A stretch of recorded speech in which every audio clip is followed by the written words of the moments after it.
According to the loose density of the sample to be tested, select the appropriate size of measuring cylinder and powder sample quality.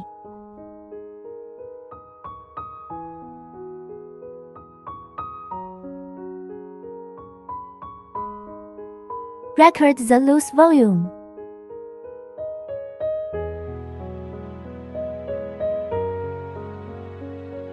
Remove the fixing nut from the instrument.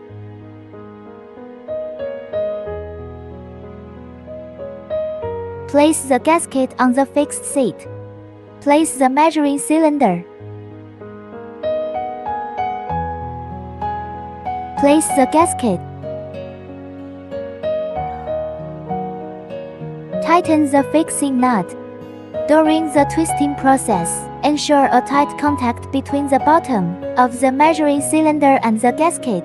Press the power button to turn on the device. Click on the home page.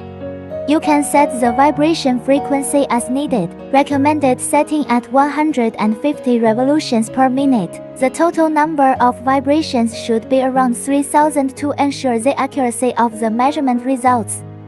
Equipment in operation. After the countdown is completed, the vibration will end. If the surface of the powder is horizontal after vibration, it can be directly read. If the upper surface of the powder after compaction is not horizontal, read out the highest and lowest values. Calculate the average value to obtain the vibration volume and record it. Click to calculate. Input sample quality. Enter loose volume. Input vibration volume. The system will automatically calculate loose density, tap density, Hausner's ratio, and Carl coefficient.